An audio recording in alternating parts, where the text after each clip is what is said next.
I'm here to talk about success. The first rule of success is to have a vision.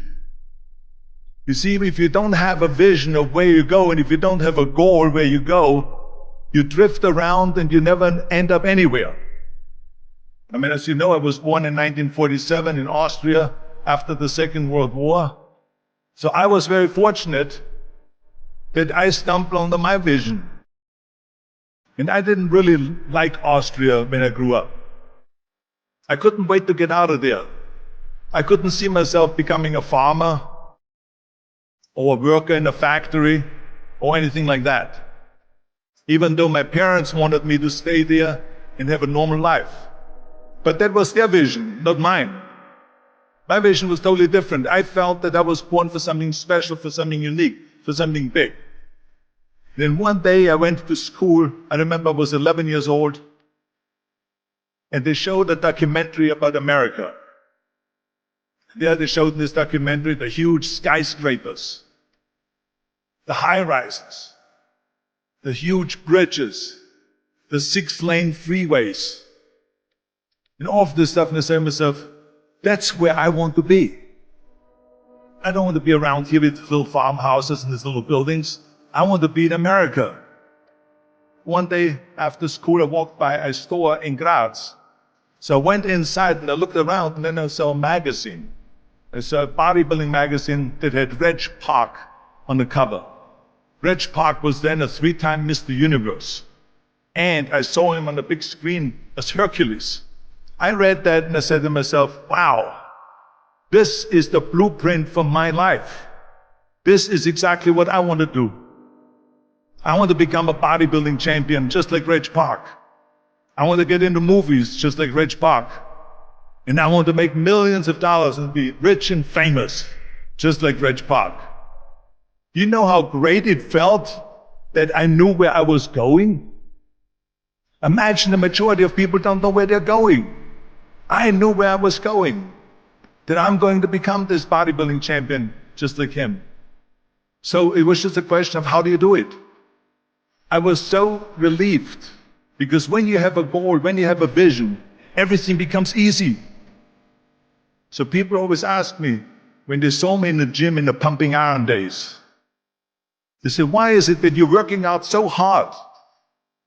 5 hours a day, 6 hours a day, and you have always a smile on your face.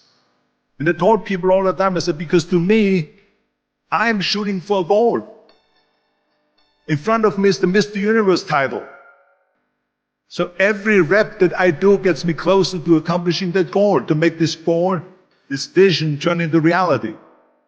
Every single set that I do, every repetition, every weight that I lift will get me a step closer to turn this goal into reality.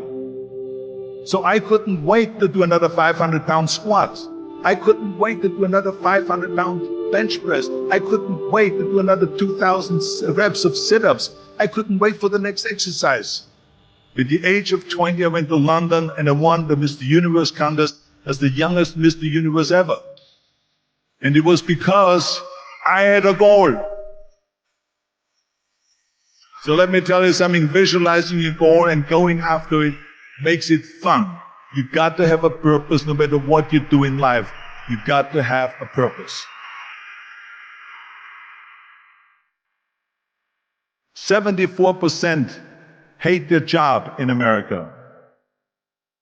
Now there's not much different when you come to Europe. The majority of people don't like what they're doing. Because they're really not doing it because they didn't have a goal and they followed this goal. They just aimlessly drift around, and then all of a sudden there's a job opening, so they get that job. Because you have to work. But then when you work, it's a chore. It's work. It's not fun. So if you think about only a quarter of the people really enjoy what they're doing in life. That is unbelievable if you think about it. So I felt so blessed that I knew what I was doing. It's like a medical student that studies and knows he wants to become a doctor. You know where to go. And the same thing is also in politics. I remember that in politics, I had a very clear vision that I will be the leader of California. This is as far as I could go because I was not born in America, so I could not run for president.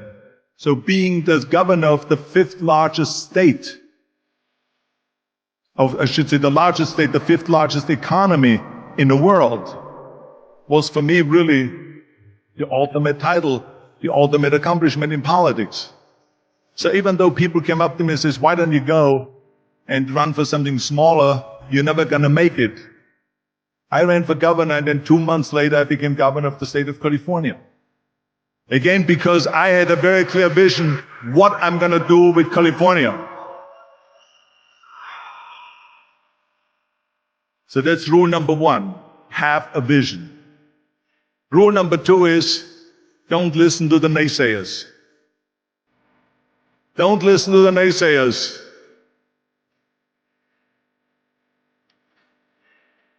Everything I ever did, the thing that I heard out of people's mouth was, that's impossible.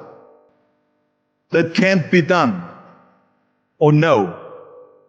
That is exactly what I heard, and of course I proved to the people that it can't be done.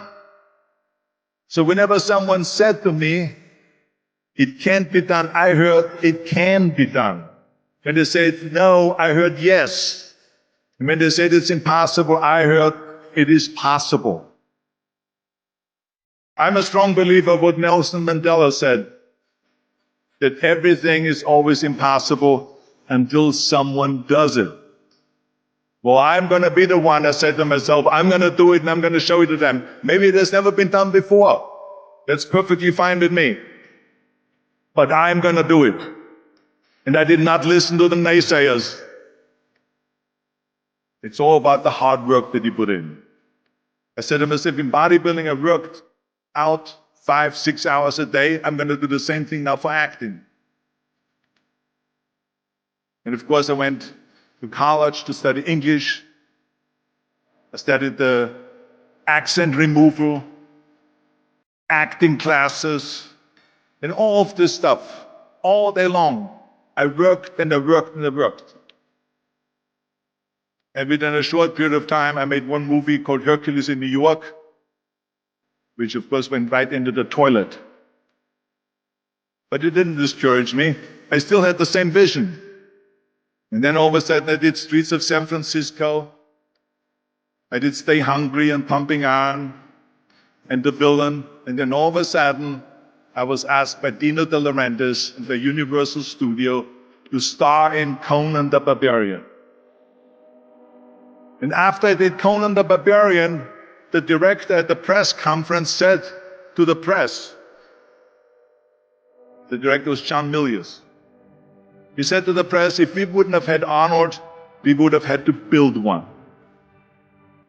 So think about that.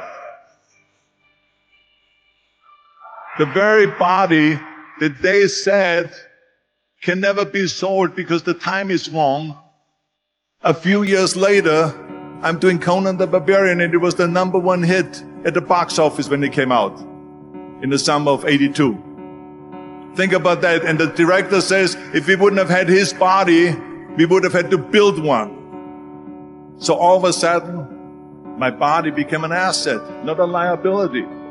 And the same thing was with Terminator. After we were finished filming Terminator, Jim Cameron said to the press, if Arnold wouldn't have had that accent and talked like a machine, I think the movie wouldn't have worked. So think about that. The body and the accent that they attacked was an asset.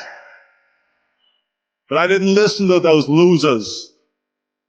I didn't listen to them at all. It's just the reality of it is that you cannot listen to the naysayers. So this is a very important lesson for all of you.